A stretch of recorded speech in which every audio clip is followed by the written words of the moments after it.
आज्ञाकारी परमेश्वर है, कभी ना छोड़ने वाला परमेश्वर है, साथ रहने वाला परमेश्वर है और जिंदगी के हर सवालों में वो जवाब देने वाला परमेश्वर है। Praise God, hallelujah.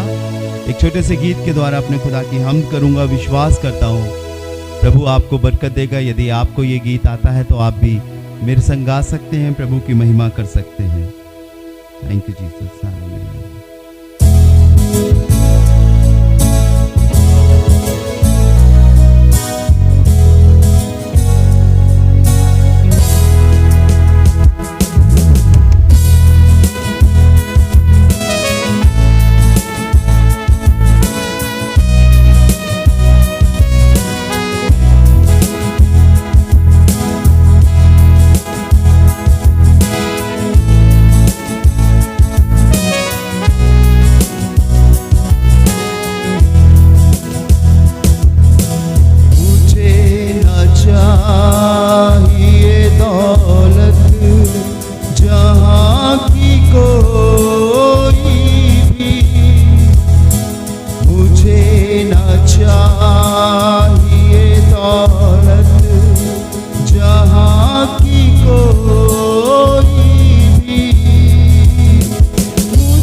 दिन दिखाया, जीवित रखा और परमेश्वर यहाँ लेकर आया कि परमेश्वर के नाम की महिमा और स्तुति हो।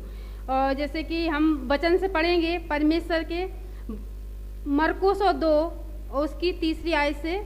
और लोग एक लकवे के रोगी को 4 मनुष्यों से उठवा कर उसके पास ले आए, परंतु जब वे भीड़ के कारण उसके निकट न पहुंच सके तो उन्होंने उस छत को जिसके नीचे वह था खोल दिया, और जब वे उसे उधेड़ चुके तो उस खाट को जिस पर लकवे का रोगी पड़ा था लटका दिया। यीशु ने उनका विश्वास देखकर उस लकवे के रोगी से कहा, हे पुत्र, तेरे पाप क्षमा हुए। इसका मतलब पाप क्षमा करने का अधिकार सिर्फ परमेश्वर को है। हम मनुष्य मतलब एक अंधा दूसरे अंधे को रास्ता नहीं दिखा सकता। तो जब हम खुद पापी हैं, हम खुद मतलब वो गलत चीज़ों में हैं, तो हम दूसरे के पाप कैसे क्षमा हम नहीं कर सकते। लेकिन इसमें लिखा है कि यीशु मसीह ने कहा कि हे पुत्र, तेरे पाप क्षमा हुए। तो पाप करने का क्षमा करने का अधिकार सिर्फ परमेश्वर को है। तो आज मतलब जब हम अपने परमेश्वर से प्रार्थना करते हैं और परमेश्वर से अपने उन गुनाहों की माफ़ी मांगते हैं तो परमेश्वर हमें पछताव करते हैं, परमेश्वर के आगे घुटने टेक कर रो रो के प्रार्थना करते हैं, तो परमेश्वर हमारे उन गुनाहों को क्षमा करता है। क्योंकि अधिकार सिर्फ यीशु मसीह को, उस परमेश्वर को है जिस परमेश्वर ने इस सृष्टि को रचा, मुझे बनाया, मतलब हम सबको परमेश्वर ने, उस परमेश्वर जिस परमेश्वर ने बनाया वो जीवित है। और परमेश्वर ने कहा कि जैसे मैं जीवित हूँ तुम भी जीवित रहो। तो जब परमेश्वर मतलब हम जीवित हैं तो हम अपने अंदर परमेश्वर को देखते हैं और परमेश्वर की आज्ञाओं को मानते हैं, उस पर चलते हैं, तो हमें वो महसूस होता है कि परमेश्वर हमारा जीवित है। जब परमेश्वर हमारी प्रार्थना को सुनता है तो अपने अंदर उस चीज़ को हम महसूस कर सकते हैं कि परमेश्वर वाकई में जब परमेश्वर प्रार्थना सुनता है तो हम महसूस कर सकते हैं कि परमेश्वर हमारा जीवित है। परमेश्वर जब मनुष्यों में के बीच में था तो परमेश्वर ने मतलब वो सारे आश्चर्य कर्म किए, अंधों को आंखें दी, मतलब वो सारे इतने रोगियों को चंगा किया। आज भी परमेश्वर की आत्मा आज भी काम करती है अपने लोगों के बीच में, क्योंकि परमेश्वर जीवित है और वो सर्वदा जीवित रहेगा। परमेश्वर का धन्यवाद हो। जैसे कि कुछ समय परमेश्वर राजू भैया ने एक वचन को बोला था, परमेश्वर ने उस वचन से मुझे बहुत आशीष दी थी कि यूहन्ना 15 उसकी 7 में लिखा है, यदि तुम मुझ में बने रहो और मेरी बातें या मेरा वचन तुम में बना रहे तो जो मांगो तुम्हारे लिए हो जाएगा। तो इसका मतलब हमें परमेश्वर के वचन पर और परमेश्वर की आज्ञाओं पर चलना बहुत जरूरी है, क्योंकि परमेश्वर का वचन ही है, वचन के द्वारा ही यीशु मसीह ने शैतान को हराया, वचन के द्वारा ही हमें वो सामर्थ वो शक्ति मिलती है। परमेश्वर के वचन में एक जगह भी लिखा है, जो मुझे सामर्थ देता है उसमें मैं सब कुछ कर सकता हूँ। तो हमें मतलब हम और आप कुछ नहीं, लेकिन परमेश्वर का जब अनुग्रह, परमेश्वर की आशीष यदि हम पर है और परमेश्वर का हाथ हम पर है तो वो जो काम हम लोगों को आज मतलब लगते हैं कि ये काम नहीं हो सकता, लेकिन अगर यीशु मसीह हमारे साथ है और यीशु मसीह को हम लेकर चलते हैं और यीशु मसीह पर विश्वास करते हैं, उसकी सामर्थ्य पर विश्वास करते हैं, तो वो सारे काम होने पाएंगे। वो हमें सिर्फ विश्वास करना है, क्योंकि परमेश्वर ने तो सिर्फ इतना कहा कि तुम्हारा विश्वास राई के दाने के समान, ज़्यादा भी नहीं। परमेश्वर ने कहा तुम्हारा विश्वास यदि राई के दाने के समान है तो जो चाहो, यदि तुम पहाड़ से भी कहोगे तो वो भी हट जाएगा। आज हम लोग प्रार्थना को करते हैं और अगर मतलब जैसे प्रार्थना नहीं होती तो हम लोग कहते परमेश्वर ने हमारी प्रार्थना को नहीं सुना, लेकिन हम अपने अंदर अपने विश्वास को, अपनी कमियों को नहीं देखते, लेकिन झट से परमेश्वर पर दोष लगा देते कि परमेश्वर ने हमारी प्रार्थना को नहीं सुना। लेकिन जिस दिन हम अपने आप को देखने लगेंगे, अपने अंदर झांकने लगेंगे कि कहाँ हमसे गलतियां हो रही, प्रभु मुझे बता, क्योंकि परमेश्वर अपने लोगों से बात करता है। जब हम सच्चे दिल से और हृदय से प्रार्थना करते हैं आत्मा में होकर, तो परमेश्वर सचमुच अपने लोगों से बात करता है। और परमेश्वर ने पिछली साल परमेश्वर ने हमें अपनी आत्मा से भरा, और परमेश्वर आज सच में परमेश्वर हमें वचन द्वारा हमसे बात करता है। हमने परमेश्वर की आवाज को सुना, और वैसे ही हम अपने लोगों से, अपनी बहन भाइयों से भी मतलब यही कि परमेश्वर, किसी मनुष्य पर विश्वास मत करो, क्योंकि मनुष्य कुछ नहीं कर सकता। जो कुछ भी कर सकता है हमारा परमेश्वर। अगर हमें रोना है या कुछ मतलब कुछ भी कहना, पूरी अपनी बात परमेश्वर पर रखो, क्योंकि वो ही करने वाला है। हम लोग कुछ नहीं, हम लोग तो अगर थोड़ी तसल्ली दे देंगे कि वो बाहर जाकर तुम्ही की मतलब बुराइयां करेंगे, लेकिन हमारा परमेश्वर टूटे और पिसे मन वालों के समीप रहता है। और परमेश्वर ने कहा है वचन द्वारा, मैं तुझे कभी ना छोड़ूंगा ना कभी त्यागूंगा। हम मनुष्य एक दूसरे से वादा करते हैं, भूल जाते हैं दूसरे से। भूल क्या, वो अगर हम कहेंगे कि हम जिंदगी भर साथ देंगे, नहीं दे पाते। लेकिन हमारे परमेश्वर का वचन एक एक वचन सत्य और सामर्थ्य है, और जैसा उसने वचन में बोला वैसा ही पूरा हुआ है। क्योंकि परमेश्वर हमारा जीवित है और सामर्थ्य है। तो हमें वचन पर और परमेश्वर की प्रार्थना पर, जैसे कि एक चिड़िया के 2 पंख होते हैं, और अगर उसका एक पंख काट दिया जाए तो वो नहीं उड़ सकता। तो ऐसे ही परमेश्वर ने हमें एक प्रार्थना और वचन 2 चीज दी हैं। तो हमें इन दोनों को अपने पास रखना है, तभी हम उस स्वर्गीय पिता परमेश्वर पर और विश्वास, तभी हम वहां तक पहुंच पाएंगे। परमेश्वर ने कहा है कि वचन में कि तुम अभी तक तुमने मेरे नाम से कुछ नहीं मांगा, मांगो ताकि तुम्हारा आनंद पूरा हो जाए। आज लोग वो संसार की चीजों में, अभिलाषाओं में फंसे हुए हैं, लेकिन वो आनंद, वो खुशी, वो शांति कहाँ है? सिर्फ यीशु मसीह के पास। जब हम अपने परमेश्वर से सच्चे दिल से प्रार्थना करेंगे, अपने गुनाहों को मांग, क्योंकि हम प्रतिदिन गलतियां करते हैं।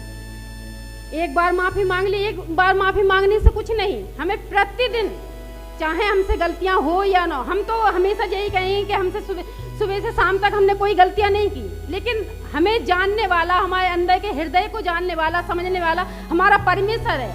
वो जानता है कि हम कैसे हैं कैसे नहीं। हम अपने आप को खुद नहीं जान सकते। जब हम अपने आप को अपने परमेश्वर के समीप कहेंगे, परमेश्वर मुझे तू जांच परख और बता परमेश्वर कि मुझे किस राह पर चलना, तो परमेश्वर वो रास्तों को बताएगा, बताता है परमेश्वर।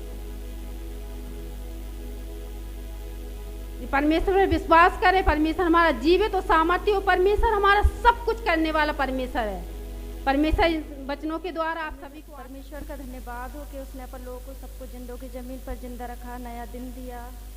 लिए परमेश्वर का हम हृदय से धन्यवाद देते हैं। मैं एक वचन को पढ़ूंगी, मत्ती का 6:33। इसलिए पहले तुम परमेश्वर के राज और उसके धर्म की खोज करो, तो ये सब वस्तुएं भी तुम्हें मिल जाएंगी। अतः कल की चिंता ना करो, क्योंकि कल का दिन अपनी चिंता आप कर लेगा। आज ही के लिए आज ही का दुख बहुत है। Praise the Lord.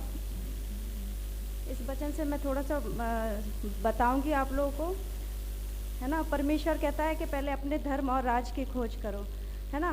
तो मैं भी पहले संसार में थी, और मैं भी संसार की खोज में, मतलब संसार की चीज़ों की अभिलाषाओं की खोज में थी। मैं भी यही सोचती थी कि इन सब चीज़ों को, जैसे रुपया है, धन दौलत है, पैसा है, ऐशो आराम, यही सब कुछ होता है। लेकिन ऐसा नहीं है खुदा के लोगों। मैं आपको ये बताना चाहती हूँ कि पहले परमेश्वर के राज और उसकी धर्म की खोज करो, तो ये सब वस्तुएं यूँ ही मिल जाएंगी। क्या अपन इस वचन पर विश्वास करते हैं, है ना। तो अपन, यदि अपन इस वचन पर विश्वास करते हैं ना, तो इस वचन को फॉलो करो, इस वचन पर चलो। पहले अपन को परमेश्वर के राज की खोज करनी है ना। अपन परमेश्वर से प्रार्थना करेंगे, उसकी खोज में लगे रहेंगे, उसकी बाट जोते रहेंगे, है ना। तो परमेश्वर अपन को ये सब वस्तुएं यूं ही दे देगा।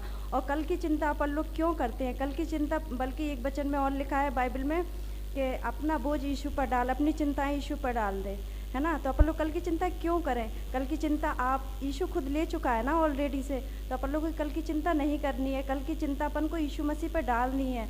और है ना, आज ही का दिन, आज ही का दुख बहुत बड़ा है। तो अपन लोग छोटे मोटे दुख और तकलीफ आते हैं तो अपन लोग डर जाते हैं, टेंशन लेते हैं। लेकिन नहीं, अपन लोगों को हमेशा कहना है कि प्रभु यीशु मसीह, अगर तू दुख दे तब भी मेरा परमेश्वर है, और सुख दे तब भी मेरा परमेश्वर है। कल अय्यूब का अपन लोगों ने ये वचन सुना था, कितना अच्छा लगा था ना। अगर वो सुख में भी परमेश्वर को पुकारे तो क्या, क्योंकि है ना, सुख में तो शैतान बोल रहा था ना कि आपने, परमेश्वर आपने उसको सब कुछ दिया तो वो आपकी महिमा करता है क्या? वो दुख लेने के बाद आपकी महिमा करेगा? नहीं, खुदा के लोगों, अपन लोगों को ना दुख में भी परमेश्वर की महिमा करनी है ना। और मैं ना हमेशा दुख में भी परमेश्वर को बोलती हूँ मैं सबसे, चाहे मुझे दुख हो और चाहे मुझे सुख हो, लेकिन मेरा यीशु ही परमेश्वर है और मेरा यीशु ही उद्धार करता, मेरा हमेशा वो प्रभु बना रहेगा। सही बात है खुदा के लोगों, अगर अपन लोग एक हाथ से उससे सुख लेते हैं तो दुख ना लें, है ना। तो तो पिछले साल मुझे बहुत दुख था, टेंशन था, लेकिन मैंने परमेश्वर को नहीं छोड़ा। मैं घुटने पे आई, मैं मीटिंग्स में जाती थी, मैं बहुत टेंशन में रहती थी, लेकिन मैंने परमेश्वर को नहीं छोड़ा। और आज देखो, आज मुझे वही आनंद, वही सुख मुझे परमेश्वर ने लौटा दिया, क्योंकि मैं दुख में धीरज रख के परमेश्वर में बढ़ती गई और परमेश्वर ने मुझे सब कुछ दिया। क्योंकि परमेश्वर बहुत अच्छा, बहुत महान है। उससे जो भी कुछ मांगो ना तो वो दे देता है ना। और जब भी मैंने प्रार्थना करी तो मेरा कोई रेगुलर टाइम नहीं है कि मैं प्रार्थना कब करूं। मुझे जब लगता है कि मुझे प्रार्थना करनी चाहिए, मैं फ्री हूं, तो मैं परमेश्वर से बात करने जाती हूं। और मैं कभी है ना ऐसे नहीं बैठती कि मैंने आंख बंद करके हाथ जोड़ के, ऐसे नहीं। मैं है ना ऐसे बात करती हूँ जैसे कोई है ना मेरे सामने बैठा है, जैसे अपन लोग अपने पिता से बात करते हैं, कोई अपने सामने बैठा है। मैं अक्सर उनसे बोलती हूँ कि परमेश्वर ऐसा, परमेश्वर वैसा। मैं मतलब अपने दिल का हर हाल मैं उनको बताती हूँ और परमेश्वर मुझे सिखाता है, इसलिए मैं परमेश्वर का धन्यवाद देती हूँ। मुझे पता है, मैंने कई लोगों से मैंने बाइबल के बारे में बोला था, मुझे सिखाने के लिए मुझे कोई एग्री नहीं हुआ था सिखाने के लिए। हमेशा बोलते थे अरे पूछ लिया करो, हम बता दिया करें। लेकिन जब से मैंने परमेश्वर को अपना गुरु बनाया, उसने मुझे शब्द दिए, मुझे बोलना सिखाया। हालेलुया, है ना। हालेलुया करने में हिचकिचाया नहीं करो, क्योंकि परमेश्वर की स्तुति है ना हालेलुया की सबसे ज़्यादा। भैया जब जब हालेलुया बोलते हैं, मैं सबसे पहले हालेलुया बोलती हूँ, है ना। Praise the Lord, hallelujah.